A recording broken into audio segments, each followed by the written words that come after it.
Review jujur Wuling REV setelah pemakaian hampir 2 tahun. Yang pertama, gue jawab dari battery health-nya dulu. Setelah pemakaian hampir 2 tahun dan odometer itu kurang lebih sekarang di 32 ribuan, battery health mobil ini sekarang berada di 94,5%. Sebagai info, gue ngecasnya itu selalu di rumah memakai input daya yang 2.2 kW. Gue pernah bawa cas di SPK lo, tapi itu nggak sering. Kayaknya kalau nggak salah inget mungkin belum sampai 10 kali deh ngecas di SPK lo. Sisanya itu gue pasti selalu ngecas di rumah. Cara ngecas ini ada korelasinya sama kesehatan baterai atau battery health ya. Jadi menurut info yang gue dapet, kalian itu sebetulnya nggak boleh sering-sering pakai yang fast charging atau daya yang terlalu besar. Karena itu bisa mempercepat degradasi si baterai mobil listrik. Jadi selalu disarankan untuk ngecas pakai daya yang standar aja. Kemudian masih ngomongin seputar cas, ini REV Lite dengan REV tipe long range atau REV tipe tertinggi, ada perbedaan input daya cas yang cukup signifikan loh guys. Untuk REV tipe Lite, input daya maksimal saat ngecas itu hanya sampai di 2.2 kW aja. Sedangkan untuk tipe yang long range atau tipe tertinggi, input daya pengecasan maksimalnya itu bisa sampai 6.6 kW. Jadi kalau kalian ngecas REV dari 0 sampai 100% pakai fast charger, di REV tipe Lite itu akan tetap butuh waktu yang cukup lama. Karena kan daya input maksimalnya cuma di 2,2 kW. Jadi dari 0 ke 100 untuk tipe light itu mungkin di kisaran 12 jam. Sedangkan kalau kalian ambil yang tipe tertinggi, karena input daya maksimal pas ngecas itu bisa sampai 6.6 kW, jadi di REV tipe tertinggi itu hanya butuh waktu sekitar 3-4 jam aja. Jadi kalau pakai REV tipe long range, kita bisa hemat waktu ngecas itu 3-4 kali lipat lah lebih cepat. Dan hal satu ini jarang banget diinfokan sama sales ya. Atau bahkan salesnya itu sendiri kadang-kadang ada yang belum tahu deh perbedaan antara input daya ngecas di REV Lite sama di REV tipe yang tertinggi atau yang long range. Sekarang gue mau bahas seputar trouble-nya. Untuk trouble atau masalah-masalah yang pernah muncul di mobil ini, itu hanya masalah-masalah minor aja ya. Seperti kemarin itu head unit pernah ngehang. Dan masalah kedua itu adalah pernah mendadak indikator airbag tiba-tiba menyala.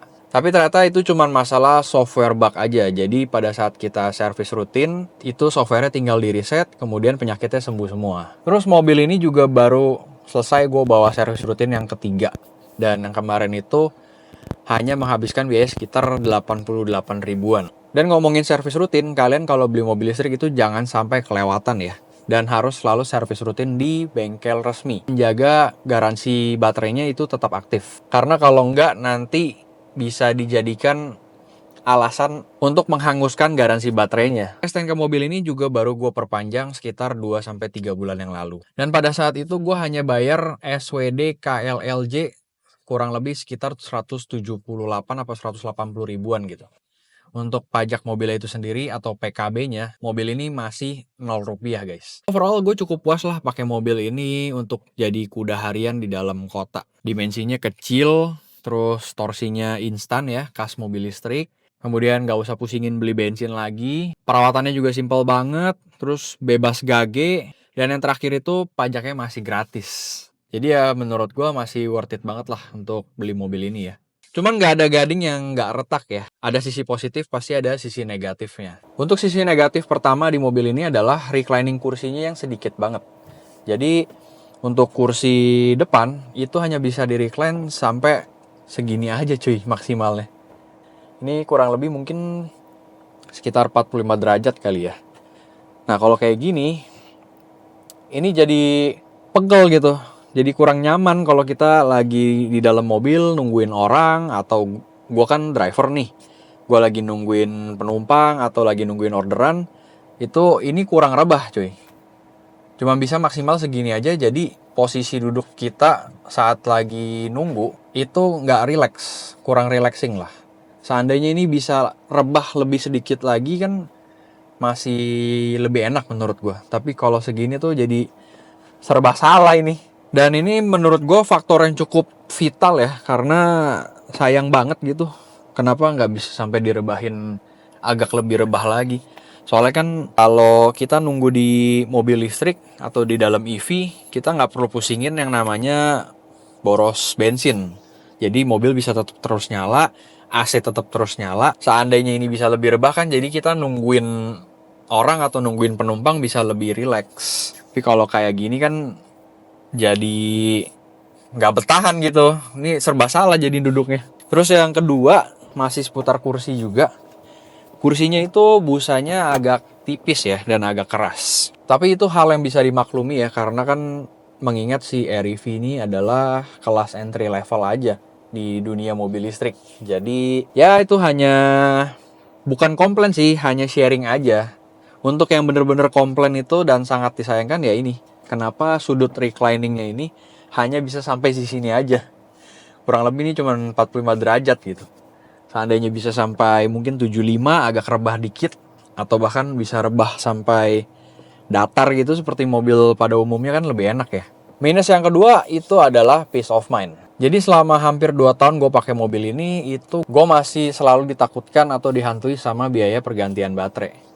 Ya memang sih ada garansi baterai ya dari pabrikan atau dari dealer. Tapi tetap aja kita selalu ada rasa was-was karena apa ya, takutnya nanti pada saat butuh untuk ngeklaim garansi baterai ternyata mungkin ditolak lah dengan alasan A, B, C, atau ternyata garansinya sudah hangus lah, atau mungkin nanti mesti inden dulu lah baterainya, bisa sampai 3-6 bulan kan lumayan lama ya.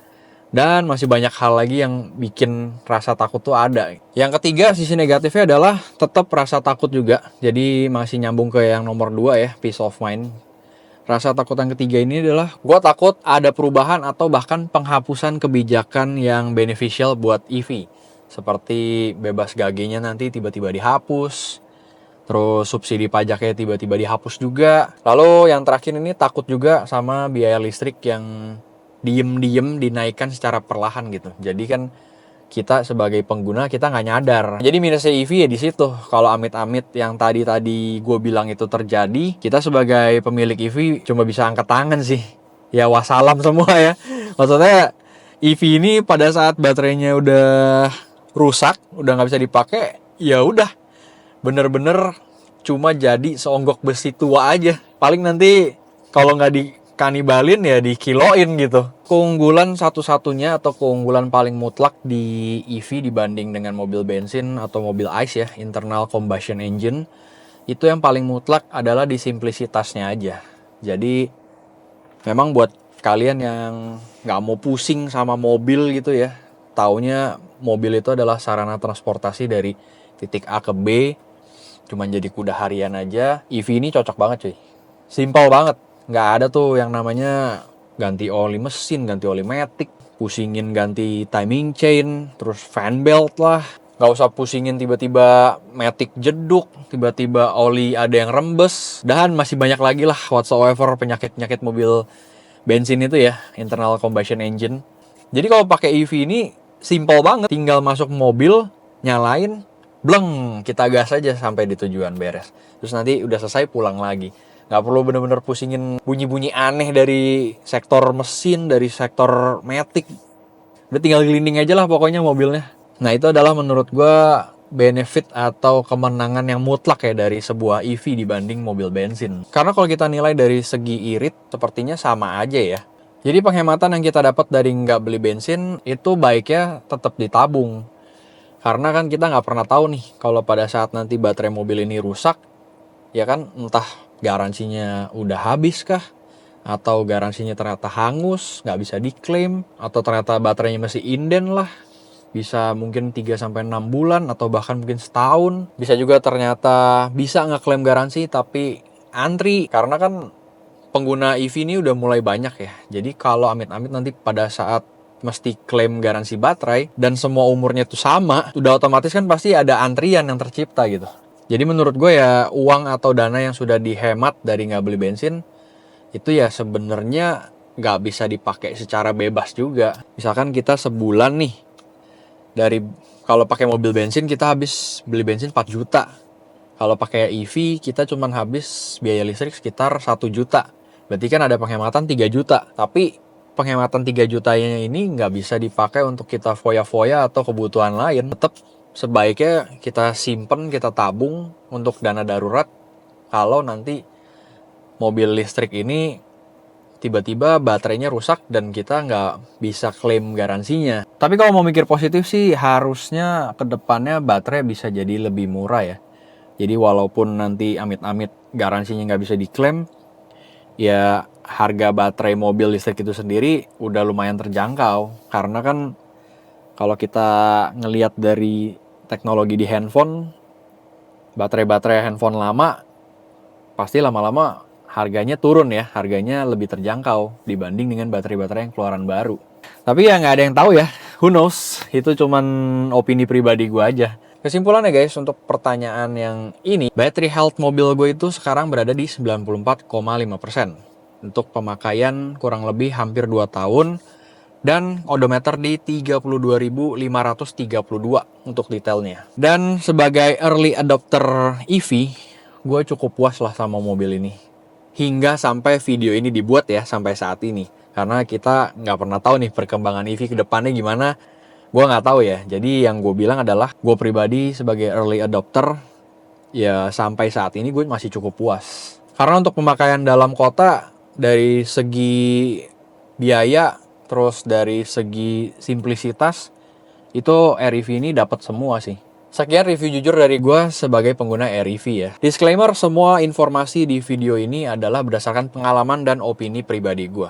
Jadi mungkin beda user, beda pemilik, bisa beda-beda lagi opini dan pengalamannya. Dan di video ini gue juga nggak di-endorse ataupun nggak kolaborasi sama brand terkait. Jadi pure review jujur dari pengalaman pribadi gue. Jadikan video gue ini sebagai video referensi aja buat kalian nih yang lagi pengen minang si REV.